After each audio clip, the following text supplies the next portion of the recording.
isipan, Panginoon, ay linisin mo, Panginoon, upang, Lord, magamit mo, Panginoon, ang buhay nito, Panginoon, sa mga oras nito. Lord, dalangin ko rin, Panginoon, na ikaw nga po, Panginoon, ang maitaas, Panginoon, ang maitanghal ko, Panginoon, sa umagang ito, na, Lord, nagagamitin mo lamang, Panginoon, ang mga labing ito, Panginoon. Nagagawin mo lang akong instrumento, Panginoon, sa umagang ito, at hindi ko, Lord, maitaas ang aking sarili. Bagkus, Panginoon, ikaw, Panginoon, ang mabigyan ko, Panginoon, ng karangalan, Panginoon, sa umagang ito, Panginoon. Dahil, Lord, nararapat lang at karapat dapat ka, Panginoon, na maitaas, Panginoon, sa aming mga buhay, O God. Lord, maraming salamat, Panginoon, sa bawat katugunan, Panginoon, ng panalangin, Panginoon, ng mga anak mo. Maraming salamat, Panginoon. Maraming salamat. And Lord, Panginoon, itinataas namin sa iyo, Panginoon, ang gawain ito, Panginoon, na any distraction, Panginoon, ng kaaway, Panginoon, upang, Lord, hindi kami makapag-focus, Lord, in the name of Jesus, Panginoon, ito'y sinasaway namin, Panginoon, sa pangalan mo, Jesus, Panginoon, sa pangalan mo, Jesus, Panginoon, in the name of Jesus, Panginoon. And Lord, Panginoon, patuloy ko rin, Lord, itinataas sa iyo, Panginoon, ang buhay ni Tatay Dan, ang buhay, Panginoon, ng aking mga kapatid, Panginoon, na nakakaranas ng karamdaman, Lord, in the name of Jesus, Panginoon, hayaan mo, Panginoon, na ideklara namin, Panginoon, sa iyong pangalan, Panginoon, ang kagalingan, Panginoon, ng bawat karamdaman. Lord, in the name of Jesus, Lord, I command, Panginoon, ang kagalingan, Panginoon, ang katugunan, Panginoon, dahil, Lord, ang sabi mo, Panginoon, sa mga latay mo, Panginoon, magaling na kami. Lord, magaling na kami, Panginoon. O God, in the name of Jesus, Panginoon, walang karapatan ang diablo, Panginoon, sa aming mga buhay, Panginoon, dahil, Lord, mga anak mo kami, Panginoon, in the name of Jesus, Panginoon. Kaya, Lord, maraming salamat, Panginoon. Maraming salamat, Panginoon, sa katugunan, Panginoon, sa kagalingan, Panginoon, na aming nararanasan ng dahil sa iyo, O God. Lord, maraming salamat, Panginoon, sa umagang ito, Panginoon.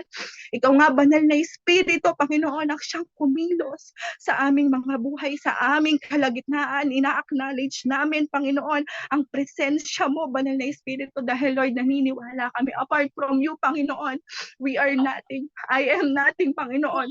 Walang kabuluhan, Panginoon, ang buhay nito, Panginoon. Kung hindi ikaw, Lord, ang mangunguna, kung hindi ikaw, Lord, ang maghahari, Panginoon, sa aming mga buhay, Panginoon. Kaya, Lord, maraming salamat. Lamang kami, Panginoon, upang, Lord, maluwalhati at maparangalan ka, Panginoon, sa aming mga buhay. Lord, we thank you. Thank you, Holy Spirit. Thank you, Father God. And we love you, Holy Spirit. We love you, Father God. We love you, Jesus, Panginoon. Marami pong salamat, Panginoon, sa pagkakataong ito. In the name of Jesus, sa pangalan ng iyong anak na si Jesus, in the name of the Father, and of the Son, and of the Holy Spirit. Amen. Amen po. Hindi na po ako magbubukas ng aking cam kasi po talagang kinakabahan po talaga ako. Hindi ko nga po alam kung paano ko po ito sisimulan. Pero yung aking mensahe po sa umagang ito, meron kasama na rin po ito sa little testimony ng buhay ko. Amen po. Teka lang. Sisinga lang po ako. Amen. Glory to God. Ito po ay aking little testimony po.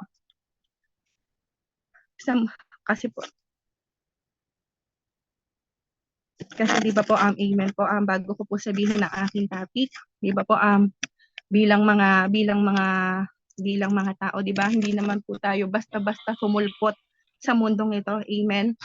Di ba po, may rason, may layunin kung bakit po tayo nandirito sa mundong ito. I-share ko lang po ng maikli, no. Ako po kasi lumaki po ako sa hirap at lumaki po ako sa magulong pamilya. Alam niyo po ba, bata pa lang po ako, nakikita ko na po yung nangyayari sa paligid ko. Bata pa lang po ako, nagtatanong na po ako. Hindi ko nga po alam kung may Diyos nung time na yun. Nagtatanong po ako sa langit, nakatingin lang po ako sa langit. Sabi ko, bakit ba ako nabubuhay sa mundong ito? Hanggang sa lumaki po ako. At alam niyo po ba, hanggang sa maging Kristiyano po ako. Patuloy po ako nagtatanong sa Panginoon, Lord, bakit ba ako nabubuhay sa mundong ito? Ano po ba yung kalooban ko kung bakit ako nabubuhay sa mundong ito? Kasi lagi ko pong naririnig sa magulang ko, na lagi niya pong sinasabi sa ate ko, na yung ate ko daw po is Pasan Cruz, yung tito ko daw po mga Pasan Cruz, yung mga ganun po, yung parang lagi ko pong naririnig sa kanila dahil po sa mga problema, dahil po sa mga pagsubok. Hanggang sa, yun nga po, naging Kristiyano na po ako. Patuloy ko pa rin pong tinatanong ang Panginoon, Lord, ano ba yung kalooban mo? Ano ba yung purpose ko? Bakit ako nabubuhay? Bakit ba ako nananatili sa mundong ito? Alam niyo po ba, hanggang sa dumating po yung araw, dahil po sa wala po talaga akong kaalaman, dahil sa walang alam po talaga ako. Alam niyo po ba, sobrang kakulitan ko po sa Panginoon na kahit nakakilala na po ako sa Panginoon, tinatanong ko pa rin po kung ano yung kalooban niya. Hanggang one day po, may dinala po ang Panginoon sa buhay ko. May isang tao po na pinadala ang Panginoon sa buhay ko upang mas maunawaan ko kung bakit nga po ba ako nananatili sa mundong ito, bakit ba ako nabubuhay sa mundong ito. At yun nga po si Ate Beb. Kaya maraming salamat po sa buhay niya at purihin po ang Panginoon. Alam niyo po ba, dahil po sa buhay niya, dahil nga po Kristiyano ako na walang alam, dinala po siya sa akin ng Panginoon upang ipaunawa po, ipaintindi sa akin na Jane, kung bakit ka nabubuhay sa mundong ito. Kasi yung buhay mo, kailangan mong ipaglingkod sa Panginoon. Hanggang unti-unti po, tinuturuan niya po ako, Jane, ito ang kalooban ng Panginoon, yung Bible. Kaya po pala hindi ko mahanap-hanap yung kalooban ng Panginoon. Kaya po pala hindi ko mahanap-hanap yung purpose ko sa buhay kasi nga po hindi ko po siya binubuksan. Hanggang sa dumating po yung araw na unti-unti ko pong binabasa yung Bible, doon ko po nakikita, ito po pala yung layunin ko sa buhay. Amen. Hanggang sa sabi ko nga po, ano po ba talaga yung purpose kung bakit ako nananatili sa mundong ito? Ano po ba yung pinakarason, 'di po ba? At ito po yung pag-aaralan po natin sa umaga pong ito. Kasi 'di ba po naniniwala po tayo na everything has a reason. At kung bakit may buhay po tayo, 'di ba? Lahat ng nangyayari sa mundong ito ay may rason at may purpose, 'di po ba? Ano po ba yung buhay natin? 'Di po ba? Nung time na wala pa po tayo sa Panginoon, di ba yung buhay natin, di ba parang paulit-ulit na lang, umiikot na lang yung buhay natin, kumain, matulog, maglibang, punta doon, punta dito, kain doon, di po ba? Parang gano'n na lang yung buhay natin, paulit-ulit. Di po ba? Hanggang sa parang hihintayin na lamang po ba natin yung kamatayan natin. Di ba? Ito po yung buhay, di ba, na wala pong Diyos. Ang taong walang Diyos, di po ba, yung parang paulit-ulit na parang kontento na lang po siya sa buhay na ganon. Di ba sabi nga po ng may narinig nga po akong isang preacher na sabi niya nga po, ang Diyos, di ba po, wala man tayong mga tao, siya ay mananatiling Diyos. Pero ang tao na walang Diyos ay walang kabuluhan ang kanyang buhay. Di po ba, makamtan man niya ang lahat ng yaman, makamtan man niya ang lahat ng karangyaan dito sa mundong ito, wala pa rin pong kabuluhan. Di po ba? Kasi ang tunay na kabuluhan ng buhay ng isang tao is yung maipaglingkod niya yung buhay niya sa Diyos. Yung masasabi po nating fulfillment, iba po ba, is yung makita po natin yung buhay natin na naglilingkod sa Lord. Amen po. Kaya po ang akin pong scripture po sa umaga pong ito is yung matatagpuan po natin sa Deuteronomio. Nabubulol po ako.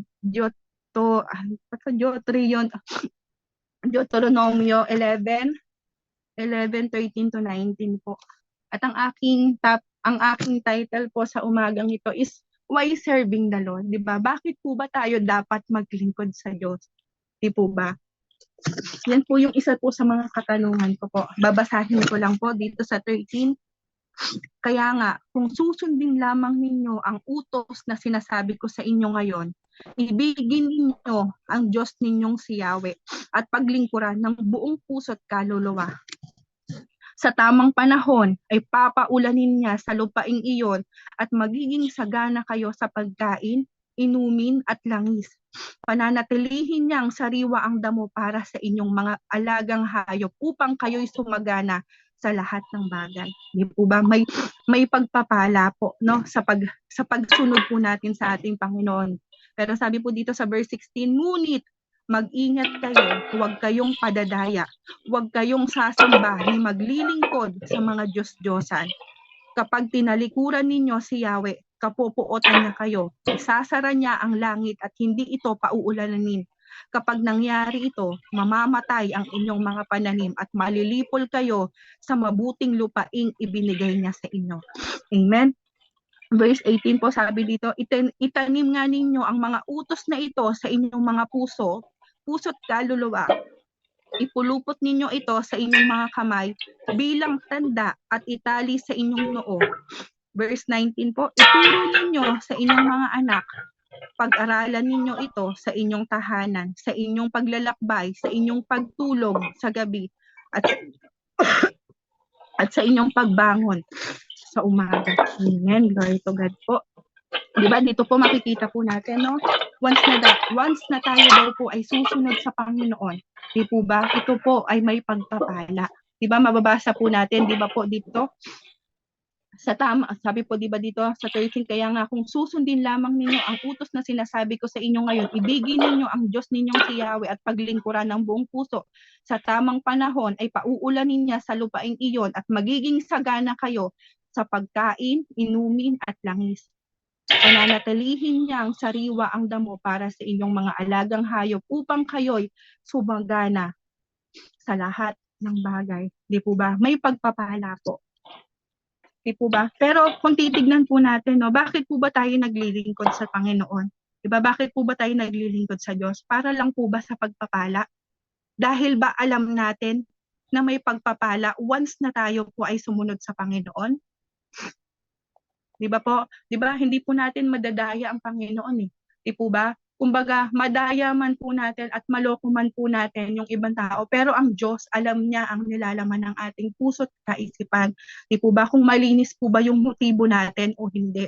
Di po ba? Kaya po kailangan po doon, di ba, mas maintindihan at maunawaan po natin kung bakit nga po ba tayo dapat maglingkod sa Panginoon. Di ba? Kung 'di ba, dahil nga po bilang mga ano na rin po tayo, no, 'di ba, dahil nagbabasa po tayo ng Bible, 'di ba mababasa po natin, makikita po natin yung buhay ng mga apostol, kung paano po sila sumunod sa Panginoon, kung paano po yung naging buhay nila sa pagsunod sa Panginoon.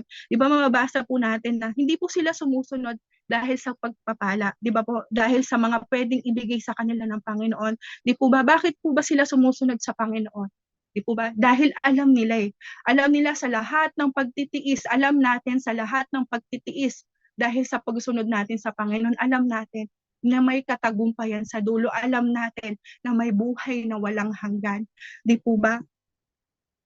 Di ba? Hindi po nila hinangad yung yaman at hindi rin po natin hinahangad yung yaman. Kasi alam natin, itinatak po ng Panginoon. Yung bang mabigyan po natin siya ng karangalan, yun po yung tunay na kagalakan sa puso natin. Di po ba? Parang inalis po ng Panginoon, maglilingkod ako dahil may pagpapala ang Lord. Hindi eh. Inalis po sa atin ng Panginoon yung ganong pakiramdam. Kumbaga, ang nasa puso natin, kaya tayo maglilingkod para bigyan po ng karangalan ng Panginoon. Kasi alam natin na sa dulo nun, di po ba, makakasama natin ang ating Diyos na pinaglilingkuran. Yung magkaroon po tayo ng buhay na walang hanggan. Siguro ko po yung mga pagpapala, talagang bonus na lang po ng ating Panginoon yun dahil nga po sa ating pagsunod.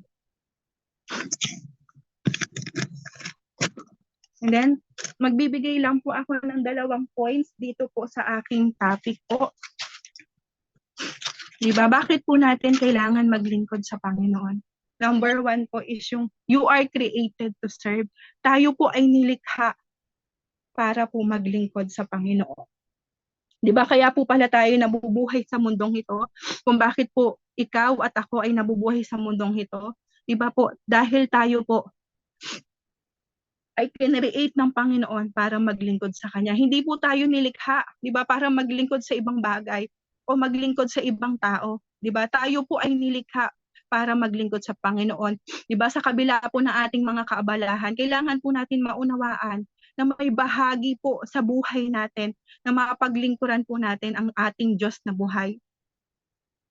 Diba? Hindi po tayo nilikha para magpakasaya. Hindi po tayo nilikha para gawin yung ating mga naisin. Hindi po tayo nilikha para magpakasarap na lang sa mundong ito. Mga kapatid, di pa po ba kailangan po natin maunawaan? At yan po yung ipinapaunawa po sa akin ng Panginoon. Ang buhay na meron tayo, yung oras na ipinagkakaloob po sa atin ng Panginoon. Kailangan po natin itong ipagamit sa Panginoon. Di po ba? Kailangan po natin paglingkuran ang Diyos na lumikha sa atin. Kasi di ba lahat ng meron tayo, lahat ng talino na meron tayo ay galing sa Kanya. Lahat ng meron tayo. Di po ba? Even yung ating mga anak, yung asawa natin, lahat ng meron tayo, even yung ating buhay, di po ba? Galing sa Panginoon. Di po ba? Kaya yun po, kaya talagang glory to God po at papansinin po natin dito yung supporting verse ko po dito sa ating topic na you are created to serve. Mapapansin po natin dito sa Lucas 12 to 16 to 21. Tayo po ay nilikha para maglingkod po sa ating Panginoon. Sabi po dito sa 16, pagkatapos, isinalaysay ni Jesus ang isang talinghaga. Isang mayaman ang umani ng sagana sa kanyang bukid. Kaya't nasabi niya sa sarili, ano ang gagawin ko ngayon? Wala na akong paglagyan ng aking mga ani. Alam ko na, ipapagiba ko ang aking mga kamalig at magpapatayo ako ng mga malalaki. Doon ko ilalagay ang aking ani bilang,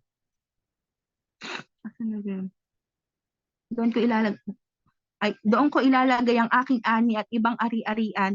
Pagkatapos ay sasabihin ko sa aking sarili, marami ka nang naipon para sa mahabang panahon. Kaya magpahinga ka na lamang, kumain, uminom at magpakasaya. Ngunit sinabi sa kanya ng Diyos, hangal, sa gabi ring ito'y babawian ka ng buhay. Kanino ngayon mapupunta ang mga inilaan mo para sa iyong sarili? Ganyan ang sasapitin ng sino mang nag-iipon ng kayamanan para sa sarili. Ngunit dukha naman sa harapan ng Diyos. Diba dito po mapapansin po natin na napakayaman ng lalaking ito. Diba? At mapapansin po natin dalawa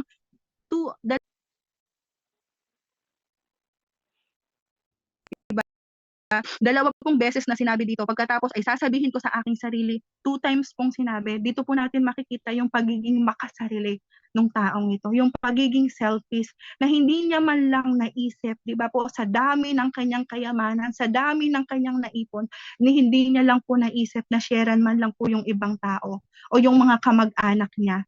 Di po ba makikita po natin dito yung pagiging makasarili niya, yung sarili niya lang po yung iniisip niya.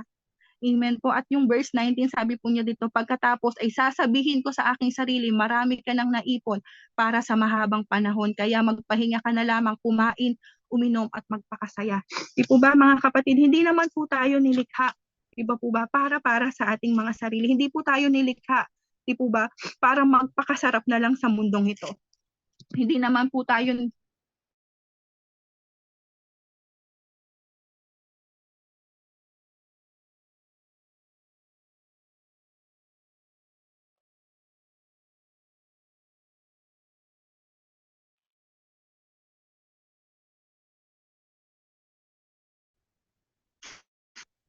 Amen po, nawala, no?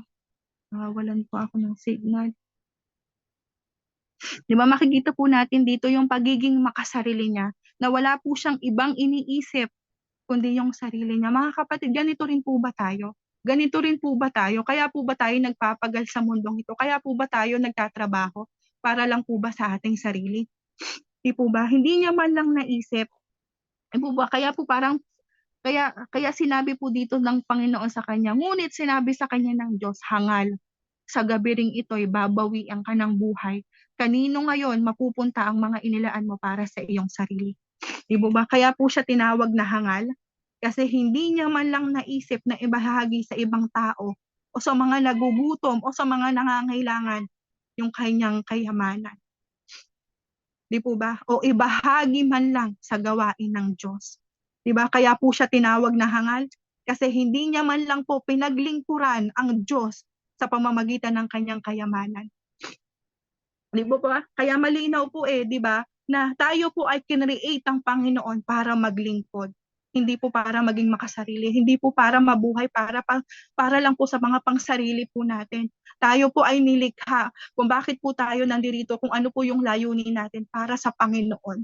Amen po. Sa kabila po ng ating mga pagtatrabaho, sa kabila po ng ating pamilya, dapat po alam po natin kung sino po ang ating priority, kung ano po dapat yung ating priority.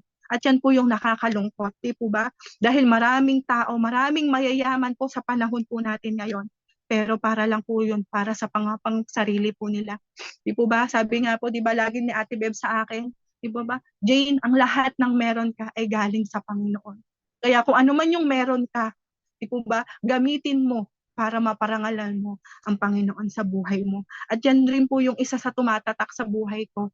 Tumatatak po sa puso't kaisipan ko na, Lord, ano man yung meron ako, gusto kitang maparangalan. Gusto kong maipagmalaki ka sa lahat ng meron ako. Kaya yun po, di ba po, hindi niya man lang naisip, di ba, yung kapwa niya, puro sarili niya yung iniisip niya. Kaya ang tao, di ba po, sabi po dito, di ba, kaya ang tao na makasarili, di ba po, maiksi ang buhay. Di ba po? And then mababasa rin po natin dito sa verse 20:21, ngunit sinabi sa kanya ng Diyos, hangal, sa gabi ring ito'y babawian ka ng buhay. Kanino ngayon mapupunta ang mga inilaan mo para sa iyong sarili? Ganyan ang sasapitin ng sino mang nag-iipon ng kayamanan para sa sarili, ngunit dukha naman sa paningin ng Diyos. Di po ba mga kapatid, hindi naman po masama, di ba po, hindi naman po masama na mag-ipon.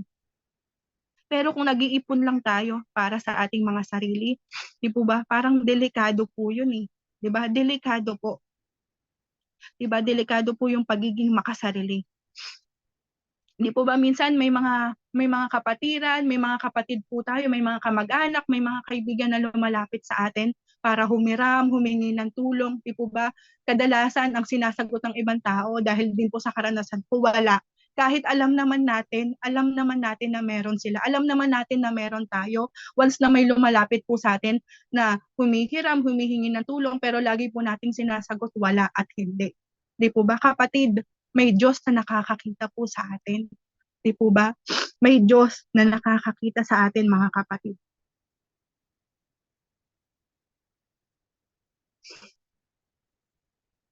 Kaya patuloy po tayong magpasiyasat po sa ating Diyos. Di po ba? Kaya, pero alam niyo po, nakikita ko po dito sa verse na to, no, yung pinaka main reason kung bakit po siya namatay, dahil sinabi nga po, di ba, ng Panginoon, hangal ka, sa gabing ito'y babawian ka ng buhay. Pero alam niyo po ba, yung wisdom na ibinigay po sa akin ng Panginoon, yung pinaka main reason kung bakit po namatay itong tao na to, kasi hindi niya man lang naisip o hindi man lang pumasok sa kanyang kaisipan na maglingkod sa Diyos. Amen. Tayo po ay nilikha para maglingkod sa Diyos. Tandaan po natin, mga kapatid, yung pinaka main purpose po natin kung bakit tayo nabubuhay sa mundong ito, para mapaglingkuran, bigyan ng karangalan ang ating Panginoon. Wala na pong iba. Yun po ang pinaka priority ng ating buhay. Yung maibigay po, maisuko, maisurrender po natin, malakaran po natin yung kalooban po ng Panginoon. Kaya po tayo kinreate ang ating Panginoon. And then number 2 po, dalawa lang po ito. Sabi po dito, ikaw po ay naligtas, ikaw at ako ay naligtas para maglingkod. You are saved to serve. Di po ba? Bakit po ba tayo naligtas? Di po ba? Para maglingkod. Isa rin po yan sa naituro po sa akin na ating kapatid na si Bev, di ba? Jane, bakit ka ba naligtas? Naligtas ka upang ipaglingkod yung buhay mo sa Panginoon. Kung bakit ka naligtas? Upang i-share mo yung kaligtasan mo na natamo mo sa ating Panginoon sa maraming tao. Hindi pwedeng naligtas tayo pero wala tayong ginagawa. Di po ba? Hindi po pwedeng ganun. Kaya tayo naligtas para maglingkod rin. I-share natin yung kaligtasan na ating natamo sa ating Panginoon. Amen po. Dito po na may supporting verse din po ako sa Efeso 2. Sa Efeso 2 verse 10, sabi po dito ng ating Panginoon, kung ano tayo ngayon ay gawa ng Diyos. At sa pakikipag-isa natin kay Kristo Jesus ay nilikha niya tayo para sa mabubuting gawa na inihanda niya noong una pa man upang gawin natin. Amen, di po ba?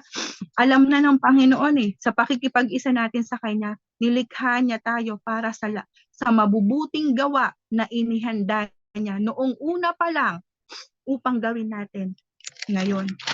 Amen po, no? Di po ba? Once na tayo po ay na-save, once na tayo po ay naligtas, kailangan po may contribute po tayo sa kaharian ng Diyos. Kailangan po nakikipag-participate po tayo.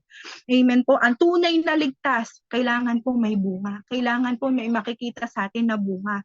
Di ba po? Kailangan 'Di ba? Kung paano po may ginamit na Panginoon sa atin upang akayin po tayo sa Panginoon. Dapat po ganun din po yung ating gagawin. At dahil ligtas ka at dahil may church ka po na inaatinan, 'di ba? Kailangan po is sinusundan mo po yung mga proseso. Kailangan po nagpapa-disciple tayo. Kailangan po nagpapaturo tayo. Kasi doon po tayo matututo. Amen po. Hanggang sa once na tayo po ay tinuruan na doon po sa loob ng church na dinidisciple po tayo, yun din po yung gagawin natin. Dahil nga po naligtas tayo, dahil nga po nagpa-disciple tayo, dahil nga po nagpaturo tayo, yun din po yung gagawin po natin sa ibang tao. Magdi-disciple din po tayo dahil kung ano po yung naranasan natin, yun din po yung i-share po natin sa ibang tao. 'Di ba? Ilalapit din po natin sila sa Diyos. 'Di ba? Dapat po talaga yung buhay po natin, pinapagamit po natin sa Panginoon. Kaya alam niyo po, gusto ko pong i-congrats yung bawat mananampalataya, yung mga taong nagpapa-disciple, 'di ba, sa mga leader po nila. At gusto ko rin pong i-congrats yung mga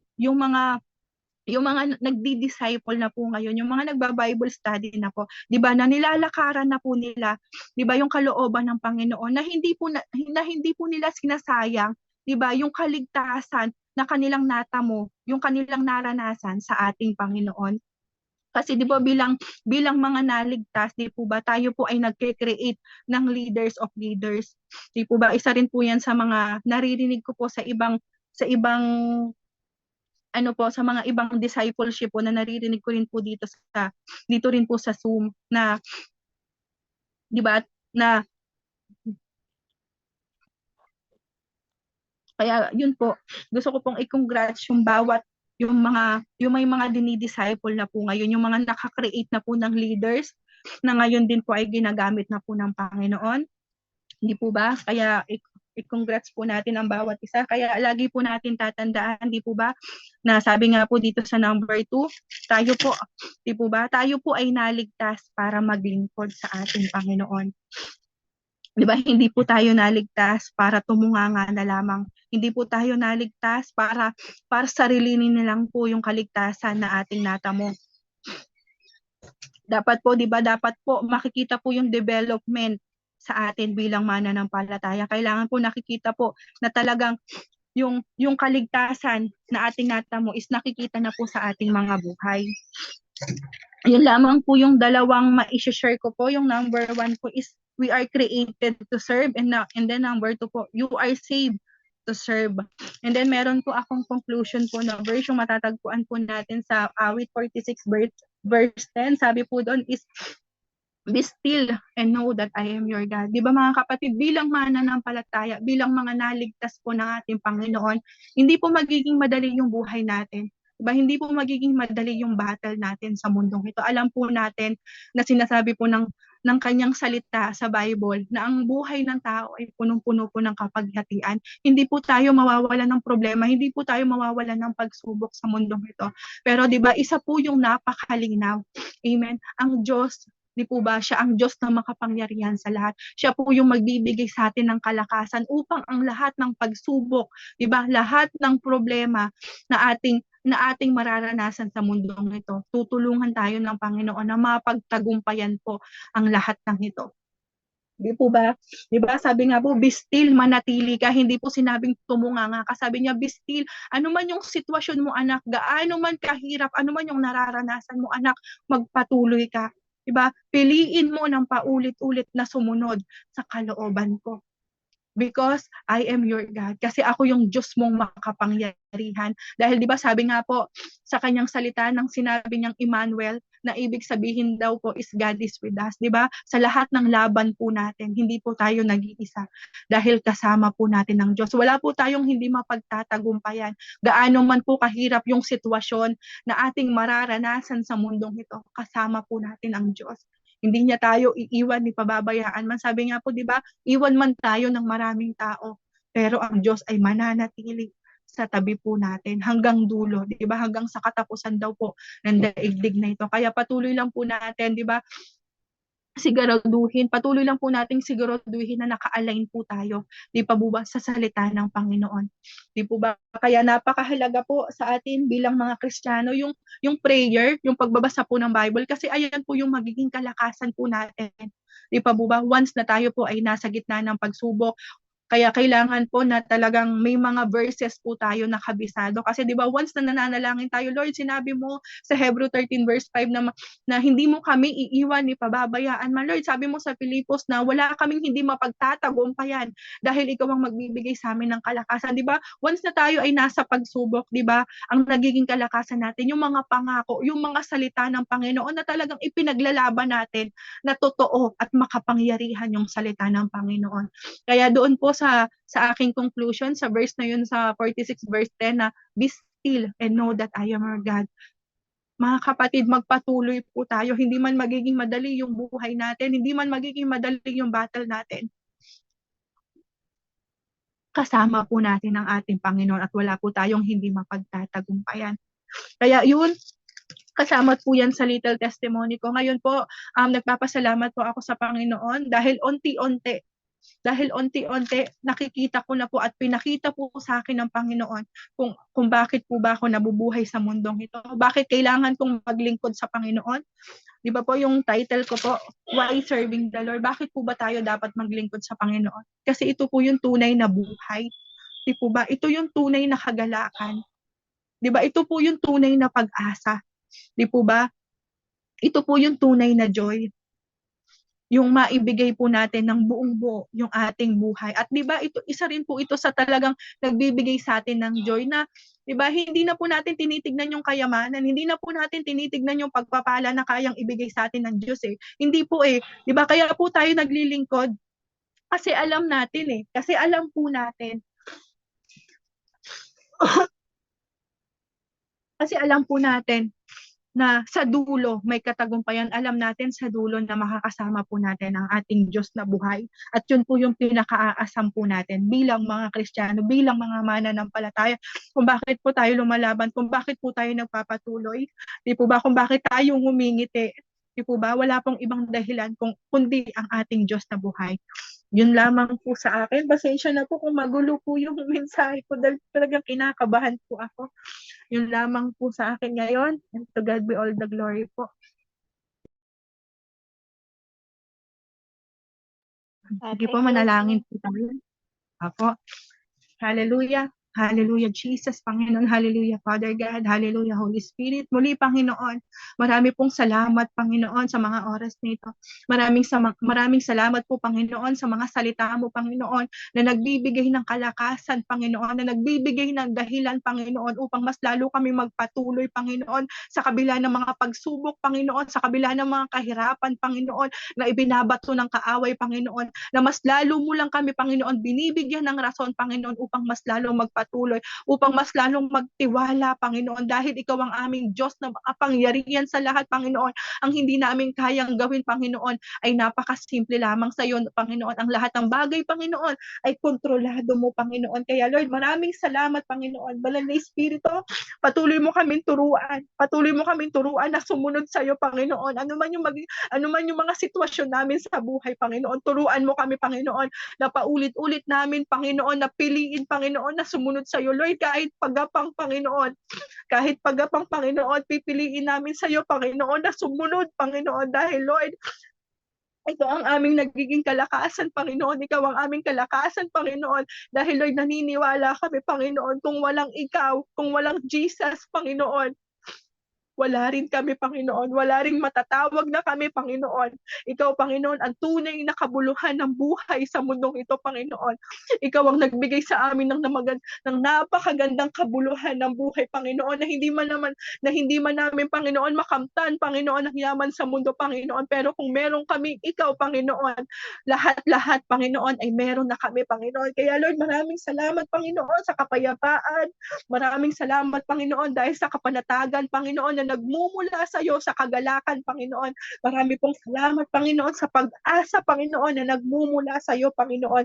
At maraming salamat, Panginoon, sa mga tao, Panginoon, na ginagamit mo, Panginoon, sa buhay ko, Panginoon, upang, Lord, ipaunawa, Panginoon, ng mga bagay-bagay na hindi ko, Lord, nauunawaan. Lord, ikaw nga po, Panginoon, ang patuloy na magpala, Panginoon, sa mga taong ito, Lord God. And Lord, dalangin ko, Banal na Espiritu, Panginoon, patuloy mo akong bigyan ng knowledge, wisdom, and understanding, Panginoon, Panginoon, upang Lord, mas lalo kong maunawaan, Panginoon, yung hiwaga, Panginoon, ng iyong mga salita, Panginoon, Lord God.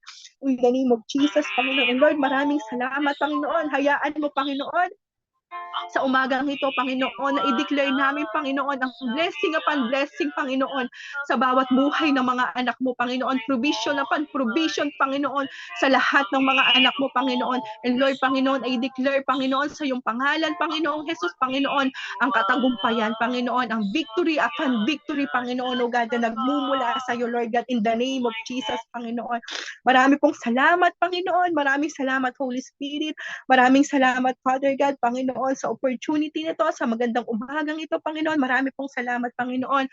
Panginoon, at patuloy namin, Lord, ibinibigay sa iyo, Panginoon, ang pinakamataas na parangal, pagpupuri, Panginoon, at pasasalamat tanging sa pangalan ng iyong anak na si Jesus.